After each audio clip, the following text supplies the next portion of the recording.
નમસ્કાર વિદ્યાર્થી મિત્રો, ધોરણ 8માં છે એ આપણે ચેપ્ટર નંબર 2 ની છે વાત કરતા હતા, સંશ્લેષિત રેસા અને પ્લાસ્ટિક. તો છેલ્લે છે આપણે કયો સવાલ જોયો? તો છેલ્લે સવાલ જોયો તો કે ભાઈ પ્લાસ્ટિક છે એમના ગેરફાયદા આપણે જોયા હતા. ઘણા બધા પ્રકારના ગેરફાયદા છે પ્લાસ્ટિકના છે. તો ઝડપથી છે ખાલી બોલી જાઉં છું. છેલ્લો સવાલ આપણે કયો ભણ્યા હતા? એ ગેરફાયદામાં એવું લખ્યું હતું કે જૈવ છે અવિઘટનીય છે, એટલે કે એમનો છે એ સરળતાથી સડતું નથી. પહેલું જોયું હતું. બીજું છે એ આપણે જોયું હતું કે જો જમીનમાં દટાય તો લાંબા સમય સુધી છે એ સડતું નથી અને જમીનનું પ્રદૂષણ છે એ ફેલાવે છે, બરાબર. ત્યારબાદ જોયું હતું કે પ્લાસ્ટિકનું છે દહન ખૂબ જ ધીમું થાય તેમજ સંપૂર્ણ દહન થતું નથી. અને ચોથું જોયું હતું કે જો દહન કરવામાં આવે તેમાંથી ઉત્પન્ન થતા ઝેરી વાયુઓ કે જે પૃથ્વી પર અથવા તો વાતાવરણમાં રહેલા સજીવો માટે ખૂબ જ નુકસાનકારક છે. આટલે સુધી છે આપણે જોયું હતું, બરાબર. અને તમે છે સવાલ છે એ રેગ્યુલર લેશન કરતા હશો અને પાકા પણ કરવાના છે, એટલે છેલ્લે પરીક્ષામાં છે એ તકલીફ પડવાની નથી. પાકા કરશો તો, પાકા નહીં કરો તો તકલીફ છે એ આવશે. એટલે હવે છે એ આગળનો આપણે સવાલ જોઈશું અને એ સવાલ છે કે ભાઈ પ્લાસ્ટિકના ગુણધર્મો. આપણે પ્લાસ્ટિક આટલો બધો ઉપયોગ કરીએ છીએ તો શું કામ એમનો ઉપયોગ કરીએ છીએ તો એ જાણવું પડે. તો એમના માટેનો છે ખાસ સવાલ, અને એ સવાલ એટલે કે પ્લાસ્ટિકના ગુણધર્મો જણાવો. પ્લાસ્ટિકના ગુણધર્મો જણાવો. તો પ્લાસ્ટિક છે એ કેવા પ્રકારના ગુણધર્મો છે એ દર્શાવે છે એ બતાવવાનું છે. તો એમાં પહેલું લખવાનું કે પ્લાસ્ટિક જે છે એ રાસાયણિક દ્રષ્ટિએ કેવું છે? નિષ્ક્રિય છે. પ્લાસ્ટિક રાસાયણિક દ્રષ્ટિએ નિષ્ક્રિય છે, એટલે કે કોઈ પણ રાસાયણિક ક્રિયા છે એ દર્શાવતું નથી, સડતું પણ નથી અને કોઈ રાસાયણિક દ્રષ્ટિએ નિષ્ક્રિય છે. આથી તેને કાટ પણ લાગતો નથી. આથી તેને કાટ લાગતો નથી. પહેલો પોઈન્ટ, રાસાયણિક દ્રષ્ટિએ કેવું છે? નિષ્ક્રિય છે. આથી તેને કાટ લાગતો નથી. ત્યારબાદ બીજું છે કે હલકું, મજબૂત અને ટકાઉ છે. હલકું, મજબૂત અને ટકાઉ છે. હલકું, મજબૂત અને ટકાઉ. આપણે ઘરે છે એ સ્ટીલની ડોલ હશે ને પ્લાસ્ટિકની ડોલ હશે, તો બંનેમાંથી હલકી કઈ છે? પ્લાસ્ટિકની, બરાબર. પ્લાસ્ટિક પ્રમાણમાં કેવું છે? હલકું છે, પ્રમાણમાં મજબૂત પણ છે. અને ત્રીજું ટકાઉ, એટલે કે લાંબા સમય સુધી છે એ ચાલે તેવું પ્લાસ્ટિક ગુણધર્મ ધરાવે છે. એટલે ત્રીજો પોઈન્ટ, કોઈ પણ આકાર કે કદમાં તેને ઢાળી શકાય. કોઈ પણ આકાર તેમજ કદમાં તેને ઢાળી શકાય છે. એટલે પ્લાસ્ટિકમાં છે આપણે કોઈ પણ વસ્તુ છે બનાવી શકીએ. ઇવન તમે તમારી આજુબાજુમાં નજર કરશો તો મોટા ભાગની વસ્તુ છે શેની બનેલી છે? પ્લાસ્ટિકની બનેલી છે. તમારા ફોનથી લઈને મોબાઈલ કવરથી લઈને કોઈ પણ વસ્તુ પ્લાસ્ટિકની બનેલી છે. એટલે એમને છે કોઈ પણ આકારમાં છે આપણે ઢાળી શકીએ. તો ત્યાર પછીનો પોઈન્ટ લખવો હોય તો કે વિવિધ રંગમાં બનાવી શકાય.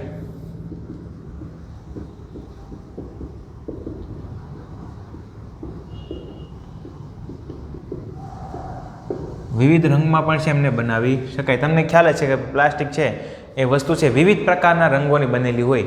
આપણે છે એ મગજમાં ન હોય એવા રંગો પણ પ્લાસ્ટિકના છે એ હોય. એટલે વિવિધ પ્રકારના રંગો છે એ પણ બનાવી શકાય. ત્યારબાદ લખવાનું કે ધાતુ કરતાં કેવું છે? સસ્તું છે. ધાતુ કરતાં સસ્તું છે. સિમ્પલ ઉદાહરણ લેવું હોય તો આપણે ઘરે જે સ્ટીલની ડોલ છે એને કરતાં પ્લાસ્ટિકની ડોલ પ્રમાણમાં કેવી હોય? સસ્તી હોય, બરાબર. આવી તો ઘણી વસ્તુ છે કે જે પ્લાસ્ટિકની હોય ને પ્રમાણમાં સસ્તી પણ હોય ને આપણે સરળતાથી એમને મેળવી પણ શકીએ. ત્યારબાદ તો કે વજનમાં હલકું હોવાથી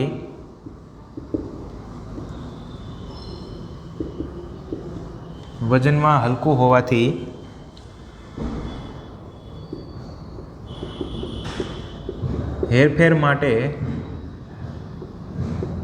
ખૂબ જ સરળ છે. વજનમાં હલકું હોય તો આપણે છે એ આરામથી કોઈ પણ જગ્યાએ છે એને સરળતાથી ફેરવી શકીએ. એ તો ખ્યાલ છે કે ઘરમાં કોઈ પણ વસ્તુ પ્લાસ્ટિકની હોય, બરાબર, ખુરશી છે, તો આપણે આરામથી સરળતાથી આપણે છે એક જગ્યાએ બીજી જગ્યાએ ફેરવી શકીએ છીએ. ખ્યાલ આવ્યો? એટલે આ પ્રકારે છે એ પ્લાસ્ટિકના છે એ ગુણધર્મો છે કે જેના કારણે આપણે એમને ઉપયોગમાં લઈએ છીએ. પણ સામે જેટલો આપણે ઉપયોગમાં લઈએ છીએ એટલું આપણા માટે નુકસાનકારક પણ છે. ખ્યાલ આવ્યો? પ્લાસ્ટિક જે છે એ જેટલું આપણા માટે ફાયદાકારક છે, જેટલું આપણને સુવિધા આપે છે, એના કરતાં વધારે શું છે, નુકસાનકારક આપણી માટે છે. ખ્યાલ આવ્યો? એટલે પ્લાસ્ટિકનો છે ઉપયોગ પ્રમાણમાં છે આપણે ઘટાડવો જોઈએ. અહીંયા છે આપણે આગળનો સવાલ કંઈક એવો જ છે કે પ્લાસ્ટિકનો ઉપયોગ ઘટાડવા માટે કઈ બાબતો ધ્યાનમાં રાખશું? પ્લાસ્ટિકનો ઉપયોગ ઘટાડવા માટે કઈ બાબતો ધ્યાનમાં રાખીશું?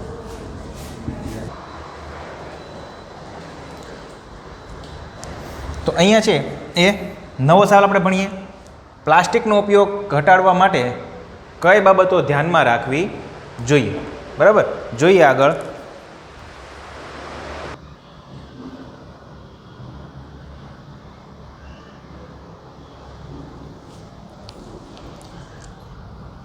પ્લાસ્ટિકનો છે ઉપયોગ ઘટાડવાના ઉપાયો છે આપણે જોવાના. એમાં પહેલું તમે લખી શકો કે બજારમાંથી વસ્તુઓ ખરીદવા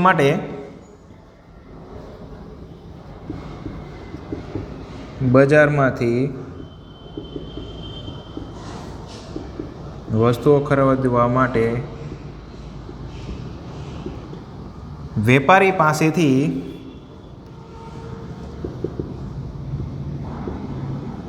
પોલિથીનની બેગ ન લેવી પડે તેની ખાસ કાળજી રાખીશું. આપણે ઘણી જગ્યાએ વસ્તુ ખરીદવા માટે જતા હોય, બરાબર, તો આપણે કઈ ભૂલ કરતા હોય કે વસ્તુ ખરીદવા માટે જઈએ તો એમ જ છે જતા હોય, બરાબર, સાથે કોઈ કોથળી છે આપણે લઈને જતા નથી.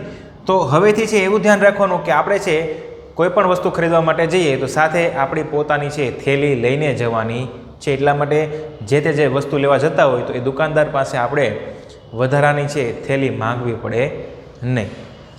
હવે આવી રીતે છે એ દરેક વ્યક્તિ પોતપોતાની છે પર્સનલ થેલી લઈને જાય તો પ્લાસ્ટિકનો ઉપયોગ છે આપણે ઘણા પ્રકારમાં ઘટાડી શકીએ. ત્યારબાદ તો કે વપરાયેલી પ્લાસ્ટિકની થેલી છે, વપરાયેલી પોલિથીન બેગનો ફરી વખત અન્ય કામમાં ઉપયોગ કરીશું.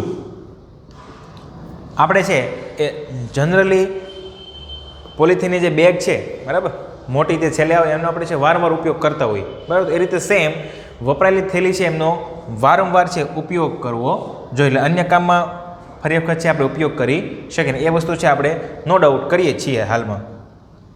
ત્યારબાદ તો કે પ્લાસ્ટિકની તૂટેલી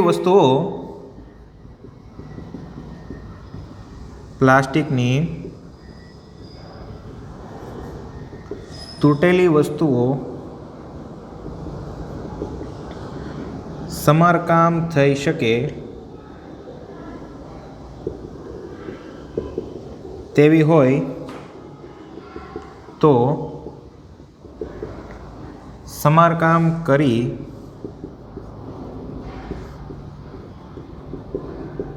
ફરી ઉપયોગમાં લેવી. એ તો ખ્યાલ છે કે જે વસ્તુ આપણે છે એ સમારકામ કરીને ફરી વખત ઉપયોગમાં લઈ શકતા હોય તો એવી વસ્તુનું છે એ ફરી વખત છે ઉપયોગમાં લેવી.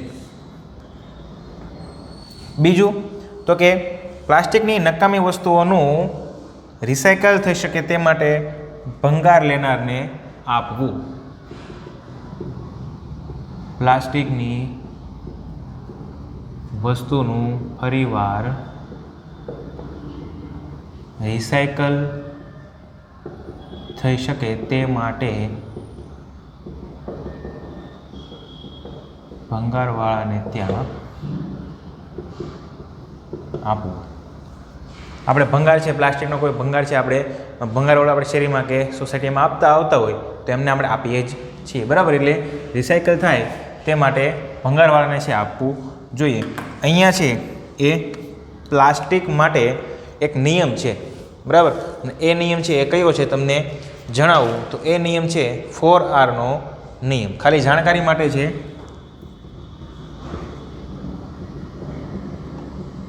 પ્લાસ્ટિક માટે 4R નો નિયમ ઉપયોગ કરવો. 4R નો નિયમ એટલે શું? તો પહેલો R છે એ રિડ્યુસ એટલે કે ઉપયોગ છે એ ઘટાડવો.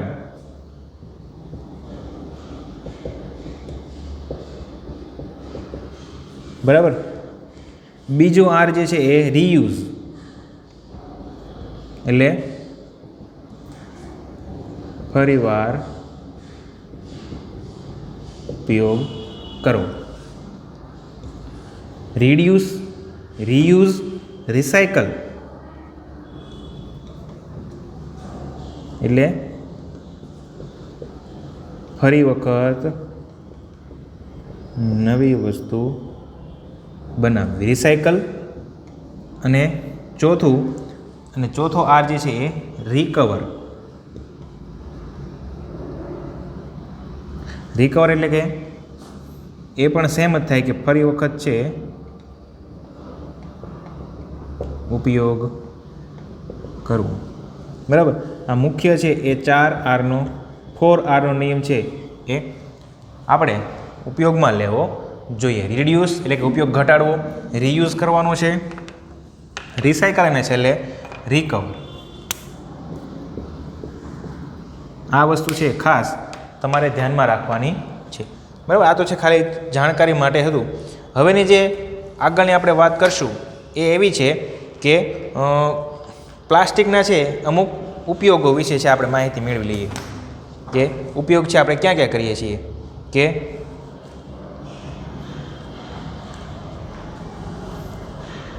સવાલ પૂછાય કે પ્લાસ્ટિકના ઉપયોગો વિશે છે માહિતી આપો, તો તમે છે સરળતાથી લખી શકવા જોઈએ કે પ્લાસ્ટિકનો છે આપણે આટલી જગ્યાએ ઉપયોગ કરીએ છીએ. અને એમનો છે એ સામાન્ય ઉદાહરણો લેવાના નથી, બરાબર. રોજિંદા જીવનના ઉદાહરણો છે એ સામાન્ય ઉદાહરણો આપણે લેવાના નથી. એમના છે ઉદાહરણો આપણે અલગથી જોવાના છે.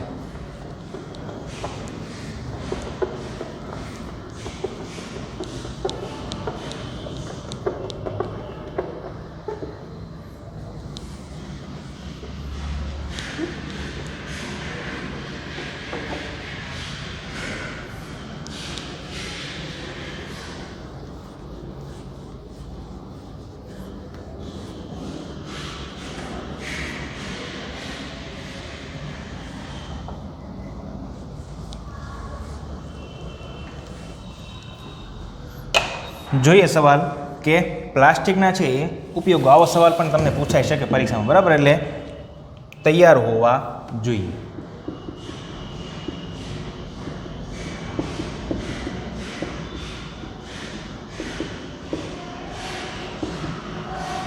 ક્યાં ક્યાં પ્લાસ્ટિકના ઉપયોગો છે એ થાય છે એ જાણીએ તો સ્વાસ્થ્ય સંબંધી ઉદ્યોગોમાં પ્લાસ્ટિકનો બહોળો ઉપયોગ થાય છે. તો પેલું લઈએ કે ભાઈ સ્વાસ્થ્ય સંબંધી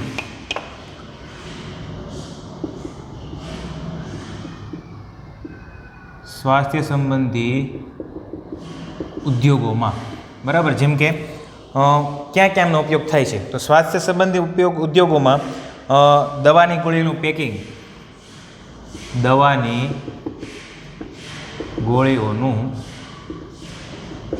પેકિંગ કરવા, બરાબર. તેમજ ઘા પડ્યું હોય, ઘા પર ટાંકા લેવા માટેનો જે દોરો છે, બરાબર, એમાં પ્લાસ્ટિકનો ઉપયોગ થાય છે. ત્યારબાદ સિરીઝમાં સોય જે છે એ એમાં છે પ્લાસ્ટિકનો આપણે ઉપયોગ કરીએ છીએ. ત્યારબાદ ડૉક્ટરના ગ્લોવ્સ એટલે કે ડૉક્ટરના જે હાથ મોજા છે તેમાં, અને બીજા અન્ય સ્વાસ્થ્ય સંબંધી બાબતોમાં. ખ્યાલ આવ્યો? એટલે આટલી જગ્યાએ છે આપણે પ્લાસ્ટિકનો છે ઉપયોગ કરીએ છીએ. આપણે જે કેપ્સ્યુલ પીએ છીએ દવામાં, તો એ જે કેપ્સ્યુલ છે એમની ઉપરનું જે પેકિંગ છે તો એ પ્લાસ્ટિક જ હોય, પણ એ આપણા શરીરમાં છે કોઈ નુકસાનકારક હોતું નથી. એ છે પ્લાસ્ટિક જ છે. ત્યારબાદ ઘા પર ટાંકા છે લગાવે એમાં દોરા માટે, ટાંકા પર છે એ દોરા માટે સિરીઝમાં એટલે કે સોયમાં ડૉક્ટરના ગ્લોવ્સ એટલે કે હાથ મોજામાં અને બીજા અન્ય સ્વાસ્થ્ય સંબંધિત બાબતોમાં છે એમનો ઉપયોગ થતો હોય.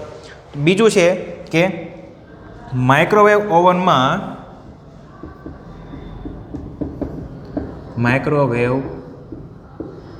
ઓવનમાં પ્લાસ્ટિકના ખાસ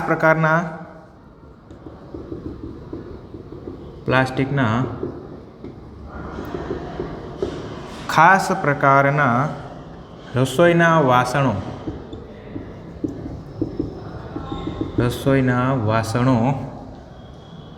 વપરાય છે,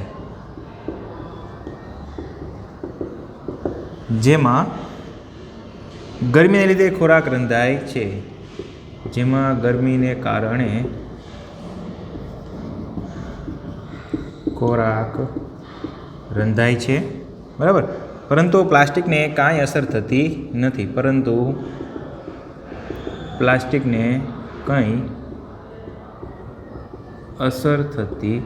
નથી. માઇક્રોવેવ જે ઓવન છે, બરાબર, આપણે ઘણી વસ્તુ છે ઓવનમાં બનાવતા હોય, તો એ ઓવનમાં જે છે એ વાસણો છે શેના છે? પ્લાસ્ટિકના છે, બરાબર. પણ એ પ્લાસ્ટિક કેવું છે કે જેમાં છે ગરમીના કારણે એ પ્લાસ્ટિક પર કોઈ અસર થતી નથી. ખ્યાલ આવ્યો? એટલે એમાં છે એ માઇક્રોવેવમાં જે પ્લાસ્ટિક વપરાય છે તો એ પ્લાસ્ટિક છે એ પણ આપણે ઉપયોગમાં લઈએ છીએ. ત્યારબાદ છે ભાઈ ટેફલોન, એ ખાસ પ્રકારનું પ્લાસ્ટિક છે. ટેફલોન એ ખાસ પ્રકારનું પ્લાસ્ટિક છે કે જેમાં પાણી કે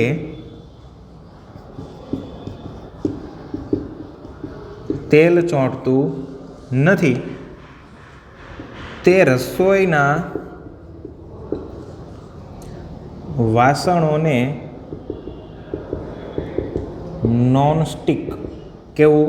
નોનસ્ટિક પડ ચડાવવામાં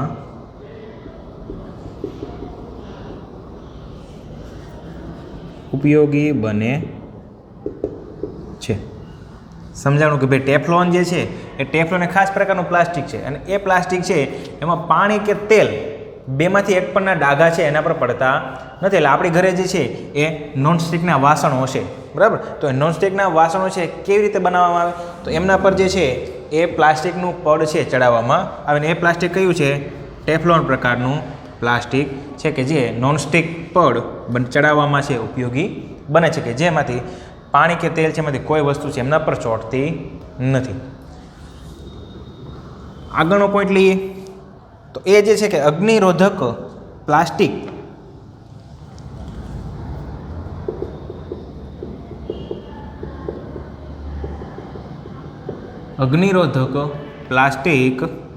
એ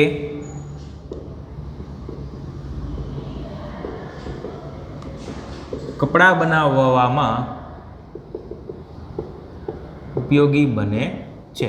આપણે આગળના ગયા પાઠમાં જોયું હતું કે ભાઈ અગ્નિરોધક કાપડ છે, સંશોધિત રેસા છે અમુક, એ જે છે અગ્નિરોધક હોવાથી એમને છે એ કપડાં બનાવવા માટે ઉપયોગમાં આવે, ને એ કપડાં છે ખાસ કરીને ફાયર બ્રિગેડવાળા જે છે એ લોકો પહેરતા હોય. પરંતુ ફાયરમેનના યુનિફોર્મને અગ્નિરોધક બનાવવા માટે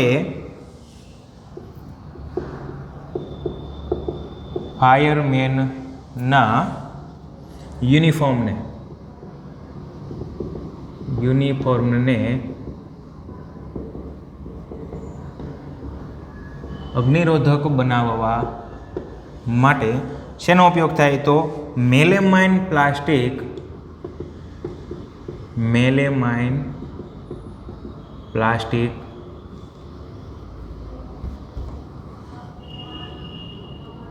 નું પડ ચડાવવામાં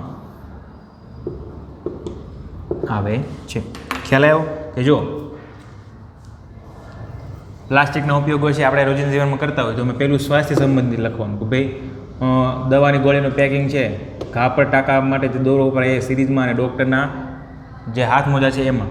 માઇક્રોવેવમાં લખીએ તો પ્લાસ્ટિકના ખાસ પ્રકારના વાસણો વપરાય કે જેમાં ગરમીને કારણે એમના પર કોઈ અસર થતી નથી.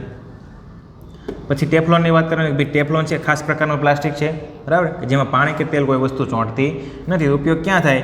તો રસોઈના વાસણો છે નોનસ્ટિક પડ ચડાવવા માટે એમનો ઉપયોગ થાય. અને ત્યારબાદ લખવાનું કે ભાઈ અગ્નિરોધક પ્લાસ્ટિક છે એ કપડાં બનાવવા માટે ઉપયોગમાં આવે છે. ને ફાયરમેન જે છે એમના યુનિફોર્મને અગ્નિરોધક બનાવવા માટે મેલેમાઇન પ્લાસ્ટિકનું પડ છે એમના પર ચડાવવામાં આવે કે જેના કારણે અન્ય કોઈ આગ લાગી હોય તો ફાયરમેનની જગ્યાએ જાય તો એમના કપડાને પણ સરળતાથી આગ લાગી શકતી નથી. એટલા માટે એમને છે એ પ્રકારના ખાસ પ્લાસ્ટિકનો છે એ ઉપયોગ કરવો પડે.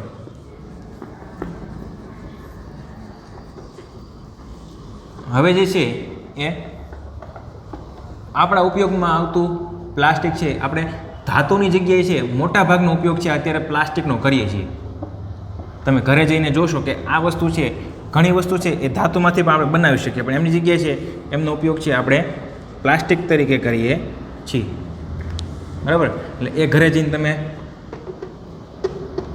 અથવા તો આજુબાજુમાં કોઈ એવી વસ્તુ છે કે વિચારજો કે આ વસ્તુ છે એ આપણે ધાતુમાંથી પણ બનાવી શકીએ, પણ એમની જગ્યાએ આપણે ઉપયોગ કેનો કરીએ છીએ? પ્લાસ્ટિકનો જે છે ઉપયોગ આપણે કરીએ છીએ. તો એ વાત છે આપણે જોઈએ કે આધુનિક સમયમાં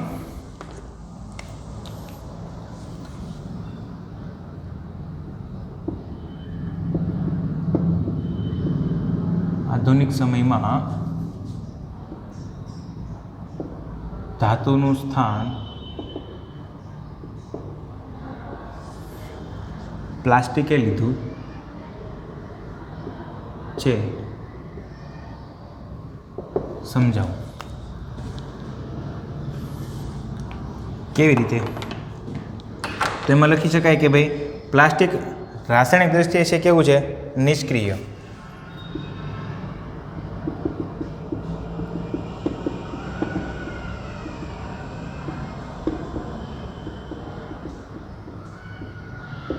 નિષ્ક્રિય છે એ તો આપણને ખ્યાલ છે, બરાબર.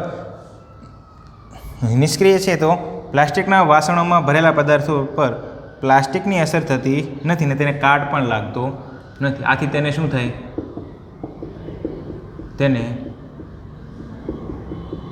કાટ પણ લાગતો નથી. આ તો ખ્યાલ જ છે આપણને. ત્યારબાદ લખવાનું કે ધાતુની તુલનામાં કેવું છે? ધાતુની સરખામણીમાં કેવું છે? સસ્તું છે, બરાબર. એ તો ખ્યાલ છે. ધાતુની સરખામણીમાં કેવું છે? પ્રમાણમાં સસ્તું છે. ત્યારબાદ લખવાનું કે વજનમાં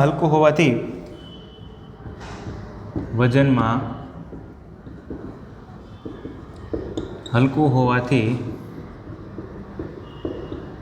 સરળતાથી હેરફેર કરી શકાય છે. એ પણ ખ્યાલ છે કે ભાઈ હલકું છે ધાતુથી તો સરળતાથી આપણે ફેરવી પણ શકીએ. ત્યારબાદ વિવિધ રંગોમાં તેમજ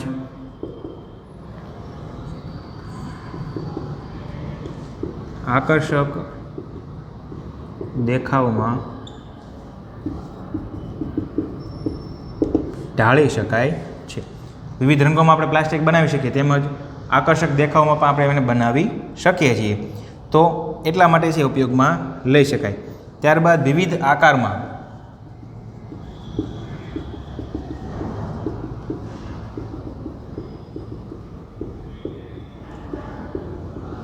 પ્લાસ્ટિક બનાવી શકાય છે. અને છેલ્લું લખવું હોય તો રિસાયકલિંગ કરી શકાતું હોવાથી તેમનો ભંગાર પણ ઉપયોગી બને. રિસાયકલ કરી શકાતું હોવાથી તેમનો ભંગાર પણ ઉપયોગી બને છે. સમજાણું? એટલે આટલી વસ્તુ હોવાને કારણે આપણે પ્લાસ્ટિકે સ્થાન જે છે ધાતુનું લીધું. તો પેલું દ્રષ્ટિએ નિષ્ક્રિય હોવાથી એને કાટ લાગતો નથી. ત્યારબાદ તેમની સરખામણીમાં છે કેવું સસ્તું છે ધાતુની સરખામણીમાં. વજનમાં કેવું છે? હલકું છે, એટલે સરળતાથી આપણે હેરફેર કરી શકીએ. ત્યારબાદ વિવિધ રંગો તેમજ આકર્ષક દેખાવમાં છે એમને ઢાળી શકીએ છીએ આપણે. વિવિધ આકારમાં પ્લાસ્ટિક આપણે બનાવી શકીએ એ પણ ખ્યાલ છે. ત્યારબાદ રિસાયકલ કરી શકાતો હોવાથી તેમનો ભંગાર પણ આપણને ઉપયોગી બને છે. આ કારણોસર જે છે એ આધુનિક સમયમાં ધાતુનું સ્થાન કોણે લીધું છે? પ્લાસ્ટિકે છે એ લીધું છે. અને હવે છે એ આપણે બે વ્યાખ્યા ભણવાની છે, જૈવ વિઘટનીય અને જૈવ અવિઘટનીય. શું? તો પહેલી જોઈએ આપણે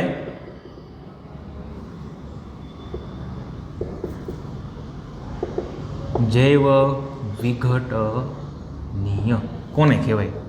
તો નામ પરથી ખ્યાલ આવે કે ભાઈ એવા પદાર્થો છે, કેવા પદાર્થો?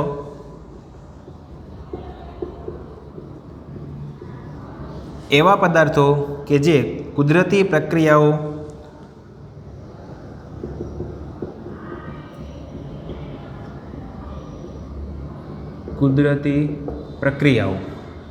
બરાબર, જેવી કે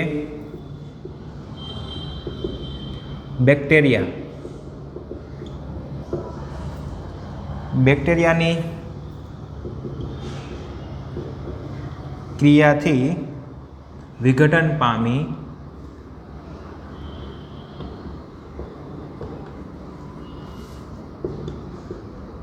શકે તેને જૈવ વિઘટનીય પદાર્થો કહે છે. એવા પદાર્થો કે જે કુદરતી પ્રક્રિયાઓ જેવી કે બેક્ટેરિયાની ક્રિયાથી વિઘટન પામી શકે તો એને છે જૈવ વિઘટનીય પદાર્થો તરીકે ઓળખવામાં આવે. કુદરતી ખાતર છે એ જૈવ વિઘટનીય છે. કેવું છે? જૈવ વિઘટનીય, જેનાથી આપણે છે ખાતર મેળવી શકીએ. હવે આવે છે કે જૈવ અવિઘટનીય. જૈવ અવિઘટનીય તો કોને કહેવાય? કે જે પદાર્થો સરળતાથી કુદરતી પ્રક્રિયાઓ વડે વિઘટન પામી શકતા નથી. જે પદાર્થો સરળતાથી કુદરતી પ્રક્રિયાઓ વડે વિઘટન પામી શકતા નથી તેને જૈવ અવિઘટનીય પદાર્થો કહે છે. એનું છે એક સિમ્પલ ઉદાહરણ.